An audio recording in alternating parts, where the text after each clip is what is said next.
On August 14, 2005, a seemingly routine flight took off from Larnaca Airport, Cyprus, bound for Athens, Greece.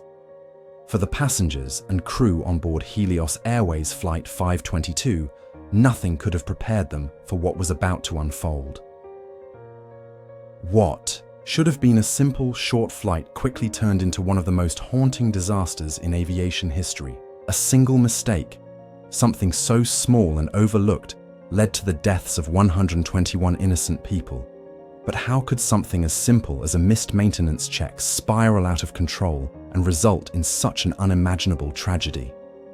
How could one tiny error lead to the loss of 121 lives? Before we dive deeper into the tragic events of Flight 522, it's important to understand the background of the airline and the aircraft involved. Helios Airways, a low-cost airline based in Cyprus, was founded in 1999. Known for offering budget-friendly flights, it primarily operated on short to medium-haul routes throughout Europe and the Middle East.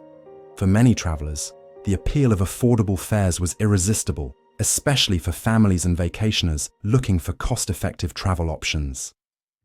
However, beneath the surface, the airline struggled with financial challenges, and its safety record began to raise questions. Despite its low-cost nature, the airline was facing increasing scrutiny regarding its maintenance procedures and overall safety standards. By 2005, the airline was operating with a relatively small fleet, consisting mostly of Boeing 737 aircraft, which were popular among low-cost carriers for their reliability and affordability. Despite their popularity, Helios Airways had not escaped regulatory concerns, and the incident involving Flight 522 would be the most devastating chapter in the airline's history. Now, let's focus on the aircraft itself. The plane involved in the tragic crash was a Boeing 737-300 with the tail number S4HFA.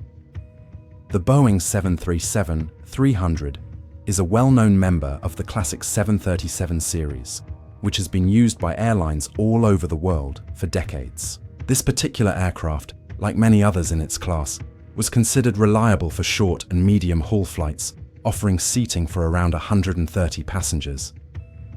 The aircraft had been in service since 2000, and by 2005, it had accumulated over 20,000 flight hours. While the plane had been well maintained up until that point, the tragic events that would unfold on Flight 522 revealed serious flaws in both the aircraft's pressurization system and the maintenance procedures in place. Despite its extensive service history, the aircraft's systems would ultimately fail during the critical moments of the flight, leading to an unprecedented loss of life.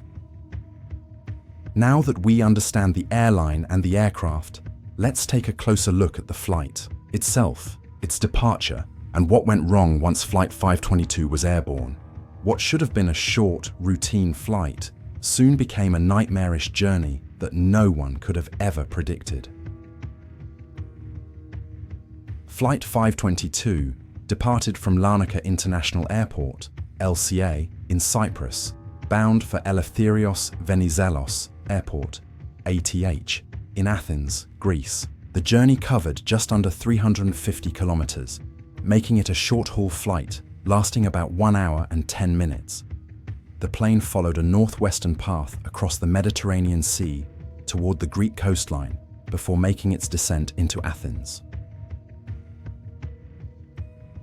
Once, at cruising altitude of 30,000 feet, the aircraft followed a direct and clear path. The route was familiar to many airlines in the region and was considered safe and efficient, with no expected delays or difficulties. There were 121 people on board, including 115 passengers and 6 crew members. The passengers represented a variety of backgrounds and purposes for traveling, from families on vacation to business professionals. Many passengers were likely vacationing in Greece, eager to visit the beaches, historical sites, or enjoy leisure activities. Among these were families with children, as well as elderly passengers. Their expectations for a relaxing journey were abruptly shattered. A portion of the passengers were likely business travelers, heading to Athens for meetings, conferences, or events. The flight, being quick and direct, was ideal for those with short-term business needs. Most of the passengers were Cypriots and Greeks, with others from Britain, Germany, and various European countries, making it a truly international flight. The crew of 6 members included the captain, first officer, and 4 flight attendants. The crew was well trained and responsible for ensuring the safety and comfort of passengers. Though the flight appeared to be routine, they too were caught in an unfolding disaster that none could have anticipated. As the aircraft cruised smoothly toward its destination, no one on board knew the deadly circumstances developing in the cabin. What was supposed to be a simple flight became a tragedy that would take the lives of everyone on board. The cause? A small mistake with catastrophic consequences. On August 14, 2005, at 09:07 UTC, Helios Airways Flight 522 took off from Larnaca International Airport in Cyprus, bound for Athens, Greece. The aircraft, a Boeing 737-300, was fully loaded with 121 people, and everything appeared to be routine. The captain and first officer had completed their pre-flight checks, and the passengers were settled, likely unaware of the looming disaster. But moments after takeoff, things began to go wrong. Shortly after ascending to 20,000 feet, something went terribly wrong. The aircraft's pressurization system, which ensures the cabin remains pressurized at cruising altitude, began to fail. This failure caused the oxygen levels in the cabin to plummet, but the crew did not initially notice the issue. The cockpit warning system that was supposed to alert the crew to the drop in pressure failed to trigger, and the oxygen masks that should have deployed automatically did not do so in time. As the aircraft climbed higher to its planned cruising altitude of 30,000 feet, the lack of oxygen started to have a severe impact. The passengers and crew began to lose consciousness, slowly succumbing to hypoxia, a dangerous condition caused by a lack of sufficient oxygen. However, the situation remained unnoticed by both the passengers and the flight crew. As the pressurization failure took hold, the autopilot continued to keep the aircraft on course, flying in a straight line toward Athens. But while the autopilot was functioning, it was also trapping the aircraft in an escalating crisis. The flight crew, who should have been monitoring the situation, were now unconscious, unable to respond. For over 2 hours, Flight 522 flew on autopilot, with no one at the controls, as it made its way toward Greece. Meanwhile, back at the air traffic control tower in Athens, the situation was becoming increasingly urgent. Air traffic controllers were growing concerned as they repeatedly attempted to make contact with the plane, but received no response. As the aircraft continued its journey, the loss of communication became more apparent. The radio silence was alarming. At 10:15 UTC, around 1 hour after takeoff, air traffic controllers in Athens were first alerted to the fact that Flight 522 was not responding. Repeated attempts to make contact went unanswered, and still, the plane kept flying in its automated course. It wasn't just radio silence that raised red flags. The flight crew's failure to respond to the established communication protocols led to growing concern. Air traffic controllers had a hunch something was terribly wrong, but without contact with the cockpit, they could only watch helplessly as the plane continued on autopilot. Around this time, air traffic control began to issue urgent warnings to the aircraft, instructing the crew to change altitude and make necessary corrections. However, without anyone conscious to hear the warnings, the aircraft carried on undisturbed, unknowingly flying toward its fatal destination. As the plane flew on autopilot, its destination in Athens grew closer, but so did the depletion of oxygen. The issue in the cabin, now dire, was completely unknown to anyone on board. The alarming silence persisted, and the crew's failure to react to the critical situation sealed the fate of everyone aboard. The tragic irony here is that Flight 522 was not a technical malfunction in the traditional sense. There was no explosion or catastrophic failure of critical components. Instead, the crisis emerged from a simple yet devastating maintenance error, the improper setting of a valve in the aircraft's pressurization system just days before the flight. This overlooked mistake triggered a series of events that would lead to a silent and slow disaster, culminating in the tragic loss of 121 lives. The flight continued on autopilot, with no one at the controls, while ground personnel desperately tried to make contact, but it was already too late. As the Boeing 737 continued its eerie journey on autopilot, Greek air traffic control had already lost contact with Flight 522. Several attempts to reach the pilots went unanswered. Concerned, authorities scrambled 2 Hellenic Air Force F-16 fighter jets to intercept the unresponsive aircraft. When the jets approached the plane at cruising altitude, what they saw was chilling. The captain's seat was empty. The first officer was slumped over the controls, unconscious. Inside the cabin, the oxygen masks had deployed, hanging eerily over unmoving passengers. Everyone appeared to be unconscious, or worse. But then, a flicker of movement. One man, dressed in a flight attendant's uniform, was seen through the cockpit window, trying to take control. His name was Andreas Prodromou, a 25-year-old flight attendant and trained pilot. He was among the few who remained conscious, thanks to a portable oxygen tank. Andreas had realized something was terribly wrong. As the cabin pressure dropped, he managed to stay alert long enough to enter the cockpit and attempt a miracle. He wasn't just a flight attendant. He held a private pilot's license. And now, with 121 lives in his hands, he fought to regain control of a doomed aircraft. But by the time he reached the cockpit, it was too late. The engines, running on autopilot for over 2 hours, had burned through their fuel. As Andreas tried to take command, the left engine flamed out. Moments later, the right engine followed. The aircraft, now powerless, began its final descent. Andreas fought until the last second, desperately trying to steer the aircraft to safety. But without thrust, altitude, or time, there was nothing more he could do. At 12:03 p.m. local time, Flight 522 slammed into a hillside near the village of Grammatiko, northeast of Athens. There were no survivors. Andreas's heroic actions were not enough to save the lives on board, but they told a powerful story of someone who, in the final minutes, didn't give up. A last stand against impossible odds.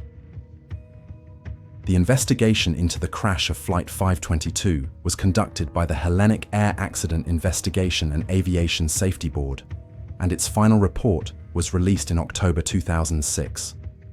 What investigators uncovered was a disturbing chain of oversights and human errors that ultimately led to one of the deadliest aviation disasters in Greek history. At the center of the tragedy was a crucial setting in the aircraft's pressurization system. The day before the flight, a maintenance technician performed a routine ground pressurization test, which required switching the pressurization mode from auto to manual. However, after completing the test, the technician failed to return the switch to its automatic position, a seemingly minor detail with fatal consequences. On the morning of the flight, the cockpit crew carried out their pre-flight checks, but did not notice that the pressurization system was still set to manual. As the aircraft ascended, the cabin failed to pressurize. Warning signs began to appear shortly after takeoff, including an audible alarm that sounded in the cockpit. But the crew misinterpreted the alert, assuming it was related to the aircraft's takeoff configuration, which uses the same warning sound. Believing they were dealing with a different issue, they continued the flight, unaware that the cabin altitude was rising to dangerous levels. As the plane climbed higher, oxygen levels inside the aircraft dropped. Slowly and silently, the crew and passengers began to suffer from hypoxia. The effects were gradual, first disorientation, then drowsiness, and finally unconsciousness. By the time the emergency oxygen masks deployed, most on board were either already unconscious or too impaired to react. The plane, flying on autopilot, continued along its programmed route with no one at the controls. The investigation also found that this wasn't an isolated failure. There had been previous reports about pressurization issues with the same aircraft, but they were either inadequately addressed or dismissed. Helios Airways, the operator of the flight, was criticized heavily in the report for its lack of proper oversight, poor safety culture, and inadequate training procedures for both its crew and maintenance staff. Ultimately, the investigators concluded that the crash was not caused by a single mistake, but by a series of preventable errors. A switch left in the wrong position, a missed warning, a misjudged alarm, and a failure in safety protocols all combined to form a deadly sequence. It was a perfect storm of human error and organizational negligence. A simple oversight, one that could have been corrected with a glance, ended up costing 121 people their lives. After the official investigation concluded, attention quickly turned to the question of accountability. How could such a catastrophic failure happen without consequences? In Cyprus, where Helios Airways was registered, criminal charges were brought against 5 senior company officials. These included the CEO, the operations manager, the chief engineer, and the former head of maintenance. They were accused of manslaughter through gross negligence and of failing to ensure the safety of the passengers aboard Flight 522.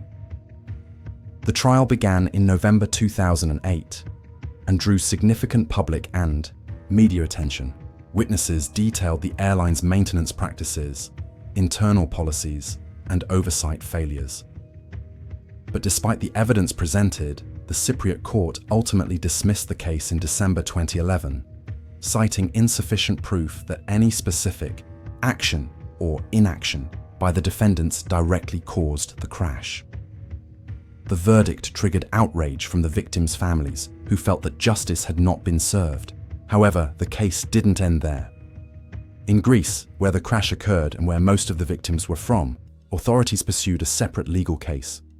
In 2012, a Greek court found 4 former Helios officials guilty of negligent homicide. They were sentenced to between 10 and 15 years in prison, sentences that were later converted to monetary fines. While the Greek court's ruling offered some measure of justice, many families believed the penalties didn't reflect the scale of the tragedy. By that point, Helios Airways had already ceased operations, restructured under a new name, and largely vanished from the aviation map.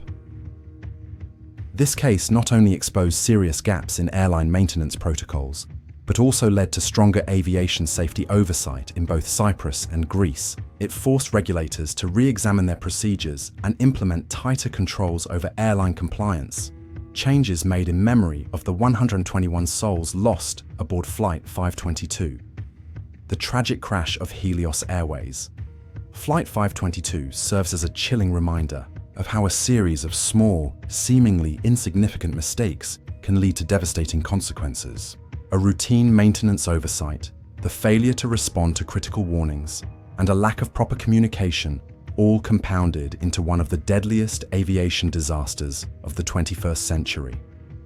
The victims, 121 lives lost, deserve justice, and while legal proceedings were drawn out and ultimately left many feeling dissatisfied, the tragedy sparked necessary changes in aviation safety protocols. The lessons learned from this disaster continue to influence aviation regulations, reminding us of the importance of vigilance, accountability, and the rigorous maintenance required to ensure the safety of every passenger. As we conclude, we remember those whose lives were cut short in this preventable tragedy, and we honor their memory by striving for a safer future in aviation. Thank you for watching. Don't forget to like, subscribe, and hit the bell icon to stay updated on more in-depth analyses of true crime and aviation disasters. If you have thoughts or questions about this case, leave them in the comments below.